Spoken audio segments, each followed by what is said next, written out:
Tantor Audio, a division of Recorded Books, presents Alexander Hamilton and the Battle of Yorktown, October 1781, The Winning of American Independence, by Phillip Thomas Tucker, Ph.D. Narrated by Justin Price. Introduction. In one of the great ironies in the annals of American history, Alexander Hamilton's special roles, especially as General George Washington's invaluable chief of staff for nearly 4 years, that he played during the American Revolution and in the making of America after the war, have left one of the important ones in relative obscurity. Although a recent emigrant to America, Hamilton made the most important and memorable contributions by far of the 32 members of Washington's staff. Most glaringly and surprisingly, the long list of Hamilton's accomplishments at the nerve center of Washington's headquarters and earlier in the war, including at the battles of Trenton and Princeton, New Jersey, during the 1776-77 campaign as a young commander of a New York artillery battery, have cast a giant shadow to this day over his all-important role during the crucial Yorktown campaign, in part because this was the last major campaign of the American Revolution. This relative obscurity in the historical record has been especially the case in regard to Hamilton's stirring role in leading the attack that captured strategic redoubt No. 10, which anchored the left flank of Lord Charles Cornwallis's lengthy defensive line on the York River on October 14, 1781, not long after the autumnal sun had dropped over the western horizon. But more than in the case of nearby Redoubt No. 9, which was overwhelmed by French troops at the same time, the capture of Redoubt No. 10 by Lieutenant Colonel Hamilton and his storming party of Continental light troops was key to turning Cornwallis's left flank of his sprawling siege line, which shortly forced his surrender. Only 5 days later, and thanks to the fall of Redoubt No. 10 and also Redoubt No. 9 to a lesser degree, Lord Cornwallis surrendered his British, Hessian, and Loyalist army in a broad field situated along the Hampton Road just outside Yorktown, the decisive turning point of not only the American Revolution, but also of world history, ensuring that the infant United States of America won its struggle for independence and gained a lengthy life as the newest people's republic in the world. Clearly, Hamilton's special day of destiny came on Sunday, October 14, 1781, when a great deal was at stake in this war for America's liberty, because Cornwallis was expecting the arrival of reinforcements from New York City as promised by his superior, Sir Henry Clinton. At that time, Hamilton audaciously tempted fate as never before. He lived to tell the tale of the harrowing experience in having led the headlong charge on formidable Redoubt No. 10 and having been the first American to scale the parapet and leap inside the earthen fortification, surviving numerous close calls at a time when his pregnant wife, Elizabeth Schuyler Hamilton in Albany, New York, was praying for his safe return home. Hamilton led the charge of his Continental light troops over a broad stretch of open ground at a time when he had nothing to prove to anyone but himself, because he had already demonstrated an abundance of courage as a gifted commander of a New York artillery unit. Nevertheless, he was so passionate about winning glory during this last chance that he risked all: an incredibly bright future, a beautiful, loving wife who hailed from one of America's leading families and carried his first child, Phillip, an extremely supportive family of politically influential, wealthy in-laws who fully accepted him in every possible way despite his shadowy Caribbean background, and the high opinion that he enjoyed with General Washington and the Continental Army. His risk of all he had gained since migrating to America in 1773 reflected Hamilton's complex and paradoxical nature of enthusiastically embracing great challenges, even at the peril of his life. The unfortunate and almost unthinkable oversight by generations of historians and Hamilton scholars of Hamilton's role in the Revolution, and the Yorktown campaign especially, has partly stemmed from his service time. Hamilton served as a combat officer for only a few months during the war's final campaign, after having served on Washington's staff. Ironically, the importance of Yorktown, the brilliance of the combined offensive effort of the Allied generals Washington and Jean-Baptiste Donatien de Vimeux, Comte de Rochambeau, age 56, and the vital contributions of the French Navy that won superiority at sea, have overshadowed the key moment, estimated at only 20 minutes, that it took Hamilton and his crack light troops to capture Redoubt No. 10. Generations of historians have seemingly believed that Hamilton could have achieved relatively little of real importance on the war's last major battlefield in such a short time, during the most important siege in the annals of American history, fostering the misconception that his military service was relatively undistinguished at Yorktown, the antithesis of the actual situation. But in fact, from the beginning of the American Revolution to the end, young Hamilton excelled as a battlefield commander and leader of men, as both an artillery and infantry officer on the field of strife when not serving on Washington's staff. Indeed, the young native West Indian played key roles not only at Yorktown, but also as the commander of a New York artillery command before he joined Washington's staff on March 1, 1777, an impressive list of military contributions in leadership roles when not serving with distinction as a member of Washington's staff, remarkable for such a young officer and recent immigrant only in his 20s. In fact, very few, if any, Americans during this war possessed a more distinguished and impressive military record both on and off the battlefield, or were at center stage of the most stirring events of the American Revolution, especially at Washington's headquarters, than Hamilton. Hamilton's rise both on and off the battlefield was meteoric, especially in regard to his vital role on Washington's staff from 1777 to 1781. With America's storied past, and even the lives of the Founding Fathers, in the process of being reanalyzed and reinterpreted in the United States as never before during the third decade of the 21st century, it is now time to re-examine the life of America's most controversial and gifted Founding Father, the only one not born in America. Alexander Hamilton was a product of the Caribbean, having been raised on the island of St. Croix in the Danish West Indies. In fact, he was far more of a West Indian than an American by the start of the American Revolution in April 1775. However, many American biographers, especially pro-American exceptionalism scholars, have portrayed Hamilton as a true blue American without acknowledging the significance of his deep immigrant roots, in no small part because his West Indies past was a dark one. Hamilton possessed the most tragic background of any founding father, with poverty, illegitimacy, and a Scottish father's abandonment. Most founding fathers hailed from largely stable and wealthy backgrounds. Despite his lowly beginnings, Hamilton was a man of destiny, whose intelligence and achievement shone brightly throughout the years of the American Revolution, when he truly rose like the proverbial phoenix as Washington's invaluable right-hand man in the important role of Chief of Staff, and all the way to his stirring role at Yorktown. From early 1777 to early 1781, no member of General Washington's personal staff was more important and indispensable than Hamilton, and no star shone brighter than that of Hamilton both on and off the battlefield year after year.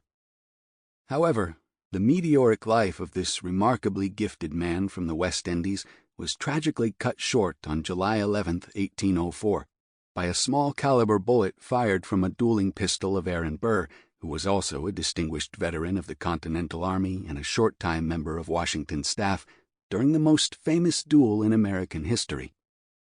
Most notable as President George Washington's Secretary of the Treasury from 1789 to 1795, before tragedy struck because of Burr's steady aim on a New Jersey day at Weehawken on the Hudson River's western shore across from New York City, Hamilton had emerged as the chief ultranationalist and brilliant architect of a robust system of capitalism that laid the central foundation of modern America. Actually, Hamilton was the chief architect behind the nation's spectacular economic growth and dramatic rise to power that continued for generations and well into the 20th century. Quite simply, in both war and peace, Hamilton was the most gifted founding father despite his youth and relative inexperience.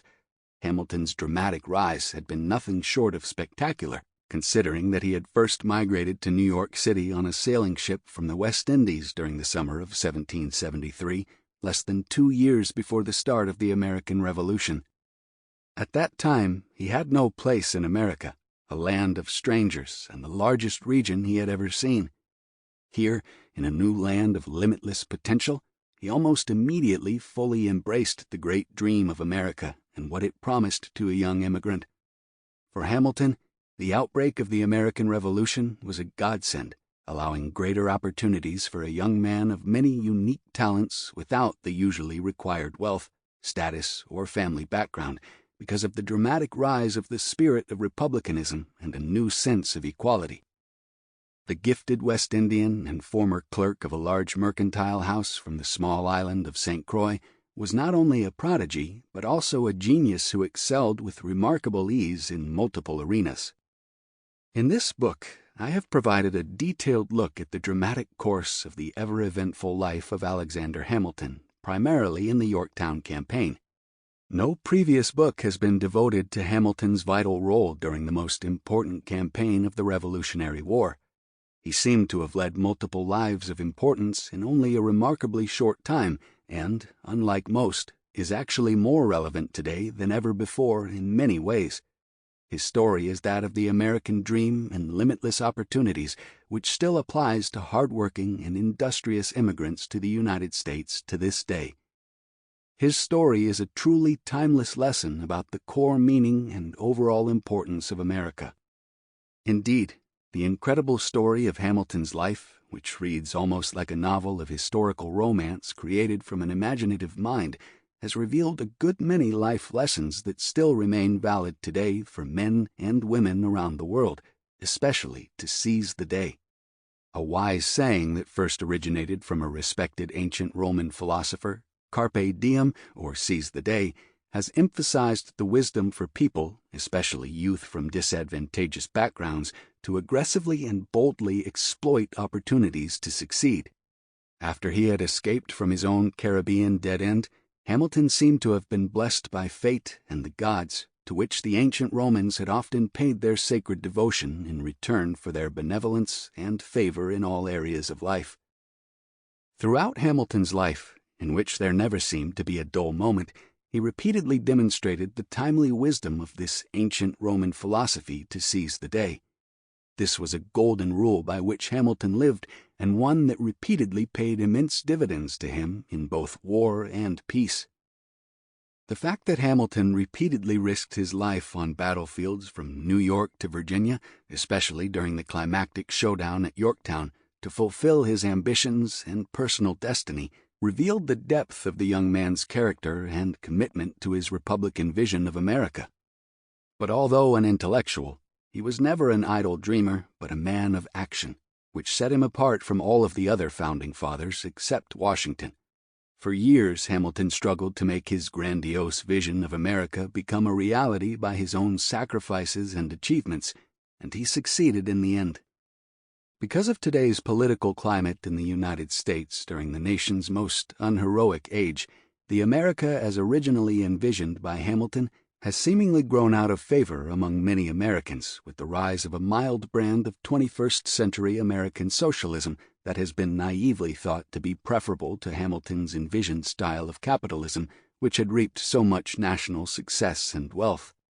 That's an entirely unimaginable political development in America only a few years ago, which has partly reflected the process of the overall dumbing down of America for generations in an inferior educational system that has become increasingly politicized and polarized.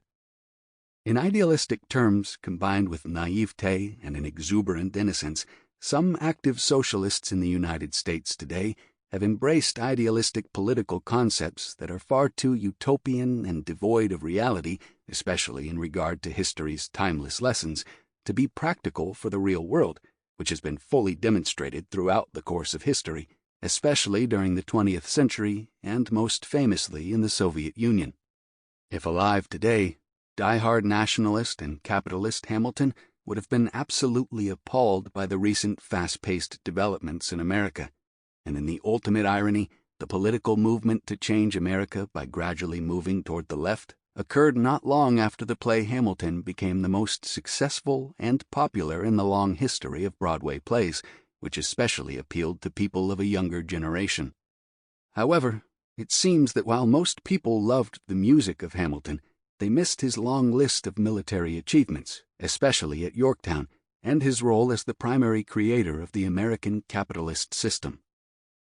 What has been often most minimized by generations of American historians, especially of the nationalist school of history, was the fact that he was a West Indian and a lowly immigrant to America. Hamilton's dramatic rise to prominence was nothing short of miraculous, a true Horatio Alger story. The fact that the West Indies consisted of largely a black population has caused the lack of focus on Hamilton's Caribbean background, long somewhat of an embarrassment to white nationalist historians, especially in regard to rumors that Hamilton possessed black blood from his mother's side because racial intermixing was so prevalent in the West Indies. But unlike any other founding father, Hamilton made his American dream come true by way of his own abilities and intelligence. The People's Revolution that overturned the old social order on the English model bestowed a host of new opportunities for Hamilton to make a name for himself in the military realm, first as a dynamic New York artillery commander of his own unit during the New York campaign and the Trenton-Princeton campaign, then as Washington's indispensable chief of staff for years, and finally as the leader of his own command, a full battalion of Continental light infantry troops who were the crack fighting men of the Continental Army. However, like a classic Greek tragedy in the end, this remarkable man of such incomparable talents and abilities needlessly threw his life away in the Aaron Burr duel that he did not have to fight. He was philosophically against the concept of dueling, especially since dueling had caused his teenage son Philip's death in November 1801. But of course, a cruel destiny had deemed otherwise by backing him into a corner to preserve his reputation and causing him to engage in what he never desired to do, ordaining an early end to his life in July 1804, a tragedy of immense proportions. Ironically, and as a strange fate would have it, Hamilton had survived dozens of close calls on the battlefield during the war years, only to be fatally cut down in a New Jersey dueling field at Weehawken by an equally talented man and the sitting vice president who had once been his comrade in arms during America's struggle for liberty. Like the throngs of immigrants who still eagerly come to America's shores today from around the world with visions of a better life for themselves and their families, so Hamilton had early viewed the immense potential and seemingly endless possibilities of this new land. As Hamilton learned when he first disembarked from a sailing ship on American soil in the summer of 1773 with little prospects or expectations, the 13 colonies were the antithesis of what he had known in the past. By the slimmest of margins, and thanks to sympathetic patrons, he had narrowly escaped the severely limited opportunities on St. Croix, where he had labored for years without prospects in the Kruger family trading firm of Kruger and Beekman. In the boundless expanse of America that was as big as its endless opportunities that existed during both peace and wartime for a smart, enterprising individual, Hamilton gained the chance to soar to unprecedented heights, both during the war years and afterward. But the most opportunities came for the young West Indian because of the overturning of the old order by a revolution that was the first successful people's revolt against a powerful European monarchy. Quite simply, Hamilton was at exactly the right place at the right time to boldly seize the opportunities to rise higher in life, transforming himself from an outsider to an insider in record time when on American soil. When he had lived on the tiny island of St. Croix in the sweltering tropics and without future prospects at age 14, Hamilton wrote in a heartfelt letter, his earliest surviving letter, to his close friend Edward "Ned" Stevens in New York City on November 11, 1769. "I wish there was a war." Penned barely half a dozen years after the end of the 7 Years' War, known as the French and Indian War in America, his fondest wish eventually proved prophetic, because war was the key to his future recognition and fame, including the stirring role that he played during the dramatic showdown at Yorktown, Virginia, in less than a dozen years in the future. Strangely, Hamilton seemed to somehow know that his reputation would be made because of war, and that he was bound for greatness in the military realm far more than anyone, including himself, dared to imagine possible. Of course, Hamilton wrote his prophetic letter to Ned more than half a decade before the beginning of the American Revolution, when the Redcoats and a small band of Massachusetts militiamen clashed on Lexington Green on April 19, 1775, and he had no idea what lofty heights he would reach in faraway America. Indeed, in the end, Hamilton found not only his adopted home, destiny, and future in America, but also the conflict, nothing less than a world war after the French joined the American revolutionaries in 1778 with the signing of the Franco-American alliance, that he had once so desperately desired to free him from a minuscule island in the West Indies. He boldly maneuvered behind the scenes, including with General Washington, to win the coveted assignment of leading one of the most dangerous and the most climactic assaults of the American Revolution at great risk to himself on the night of October 14, 1781, when so much was at stake. With the full strength of the French naval and land forces under the experienced and talented Comte de Rochambeau, France's best general, who had been specially dispatched by King Louis XVI, now working closely together with Washington in Virginia, the general feeling in the army was that the revolution could be won at Yorktown. After years of faithful service to Washington on his staff, Hamilton jumped at the opportunity to secure the coveted role of leading the key attack in a position of honor on one of the most formidable British defensive positions at Yorktown. However, Hamilton's ambition to lead the attack on strategic redoubt No. 10 was much more than a selfish and greedy ambition.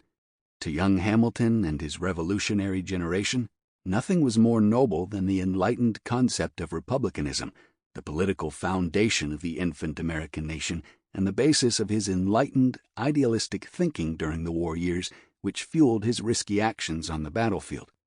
As a young man who had been educated in America since his relatively recent arrival from St. Croix in 1773, Hamilton had learned a good many historical lessons from the ancient classics, including the greatness of ancient Greek and Roman republicanism and democracy. In this sense, and like so many of the educated Continental officers, including fellow officers on Washington's staff like Tench Tillman of Maryland, Hamilton not only saw himself as a New World man, but also the very embodiment of a Republican hero on the battlefield, like an ancient Greek or Roman warrior. These historical notions fueled Hamilton's motivations, while gaining for him the moral high ground by way of appropriate Republican analogies in a common people's righteous struggle for liberty. At Yorktown, on the Virginia Peninsula beside the York River where Lord Cornwallis's army was trapped, Hamilton finally gained his long-awaited opportunity to emulate those ancient heroes of the distant past, his idols and models of true Republican virtue. In a special fusion seen nowhere else to such an extent but in America among Washington's young Continental officers, the ancient Greek and Roman classics and the new sense of republicanism were interwoven to a degree almost unimaginable to the thinking of modern Americans.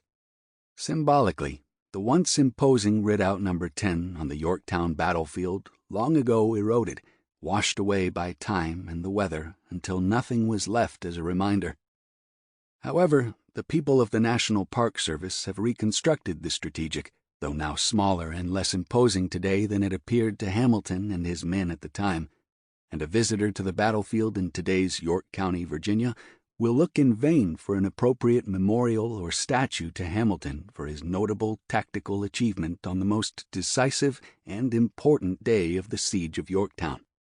Ironically, today, on the eve of the national celebration of the 250th anniversary of the American Revolution, an ever-increasing number of Americans who have become more cynical and politicized to a degree unimaginable only a few years before generally look unfavorably upon the Founding Fathers for primarily racial reasons, especially because two of the most prominent founders were large Virginia slave owners, George Washington and Thomas Jefferson.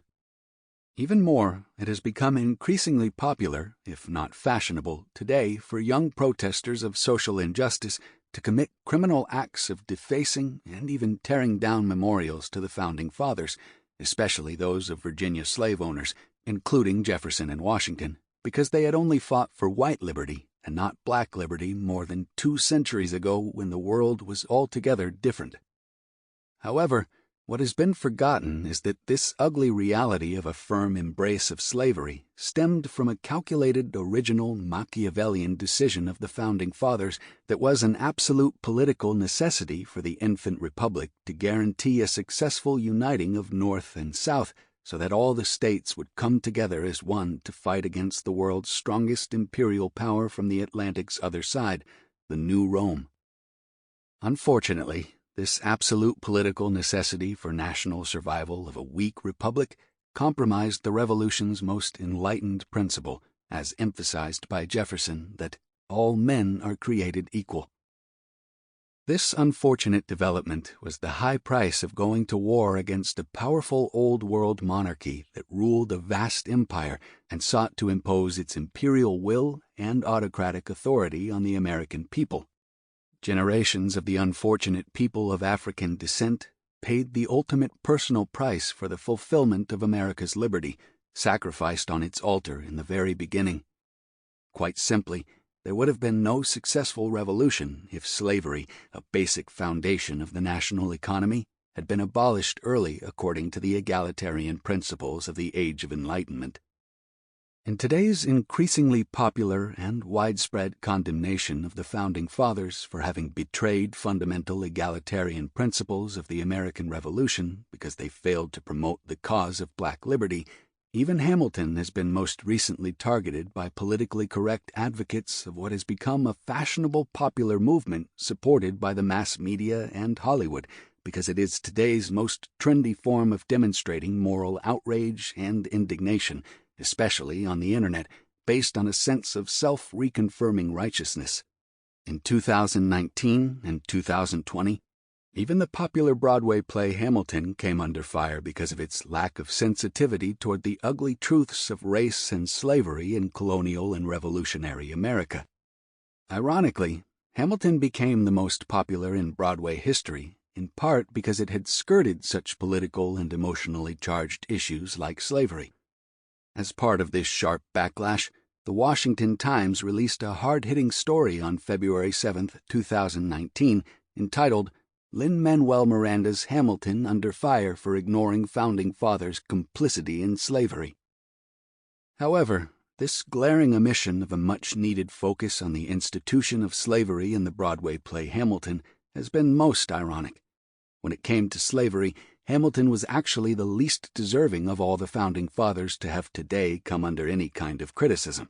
Indeed, what has been most overlooked about Hamilton when he was serving on Washington's staff was the key role that he played in promoting the recruitment of black slaves to fight for their own liberty, when America faced a manpower crisis during a war of attrition.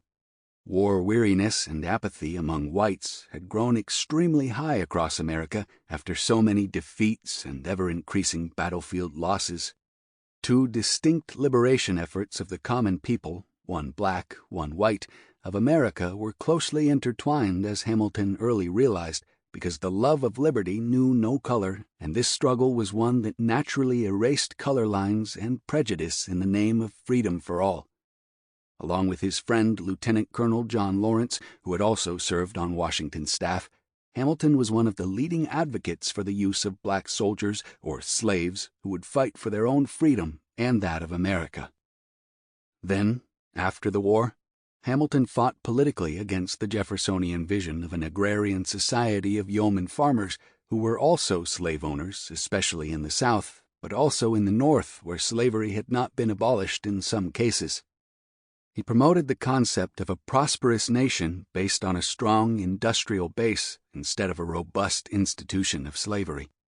To criticize the play Hamilton today because of its shortcomings in regard to the subject of slavery is the greatest irony of all, because Hamilton was the biggest abolitionist of the Founding Fathers, which reveals the lack of historical insight of the critics today.